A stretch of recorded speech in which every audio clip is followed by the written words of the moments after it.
On February 13th, 1692, Boston minister Cotton Mather wrote to one of the most influential members of his church, Major John Richards, who would later serve on the Salem Court of Oyer and Terminer. Cotton wrote, "It is time for churches to do some remarkable thing in the matter of returning unto God." He then asked Richards to approve a service for members to renew their commitments to the covenant that they had signed to join the church. However, the other man disagreed with the necessity of such a service. Welcome to Salem with Charles Daly. I'm Josh Hutchinson. Hi, I'm Sarah. For the accused, refusing to confess was often a matter of spiritual integrity. They believed that lying would leave a stain on their souls and that they would have to answer for that before God. Here are some examples of people from the Salem witch trials who refused to confess. And, well, actually, I want to say something before we get into the examples. Of the 19 people who were hanged for witchcraft, 18 of them refused to confess, and the 19th recanted his confession. And here are some examples of those who refused to confess despite serious pressure.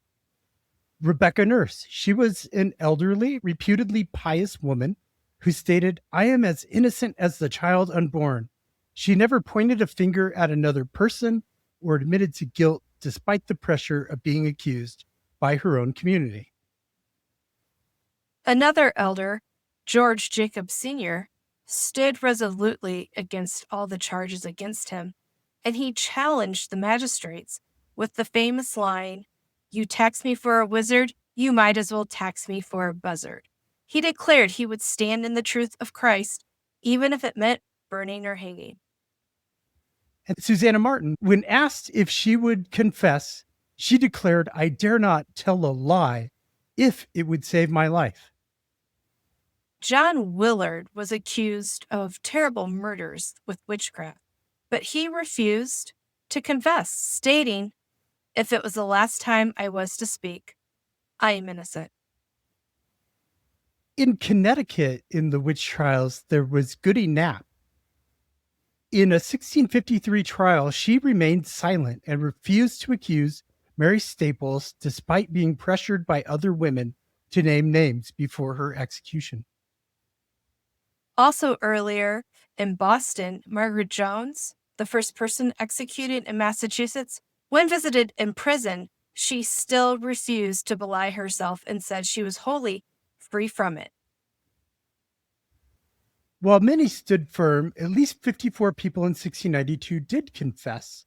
And there are many reasons that they did confess. There are many factors that led to them making these statements. Samuel Wardwell was a carpenter and well-known fortune teller from Andover who initially confessed to making a pact with a prince of the air and afflicting others, likely in an attempt to save his life. However, driven by his conscience, he recanted this confession before the grand jury on September 13th, 1692, declaring his previous statements false and refusing to lie to try to save himself. Despite his retraction, the magistrates used his original confession as evidence to convict him, making him the only confessor to be executed during the Salem witch trials. He was hanged on September 22nd, 1692, where a cloud of smoke from the executioner's pipe choked him during his final protest of innocence, an event his accusers interpreted as the devil silencing him. A rumor spread, particularly in Andover, that those who confessed would be spared execution, leading families to pressure their loved ones to admit guilt to save their lives. However, this rumor had no basis, and people who confessed were condemned, though many of them were ultimately reprieved by the governor. And physical pressure was applied to some of the suspects, such as binding suspects' neck and heels. John Proctor wrote to the governor about what amounted to the torture of Martha Carrier's sons, who were bound until the blood ran from their noses. Then they testified against their mother. Tituba, the first to confess in Salem, provided the magistrates with the story they wanted to hear. This was a self-preservation strategy. And I want to talk about some actions that were taken by people that showed that they knew they were going to die and still refused to confess. Like, let's look at Mary Esty's petition. Mary Esty, the sister of Rebecca Nurse, is noted for her eloquent petition to the court, written after she had been condemned to die. She accepted her own fate, but begged the governor and judges to proceed differently to prevent the shedding of more innocent blood. She suggested that the magistrates examine the afflicted persons separately and try some of the confessors, as she was confident that many confessors were actually innocent people lying in an attempt to save their lives. In her petition, she wrote, "The Lord above knows my innocency then, and likewise does now, as of the great day will be known to men and angels."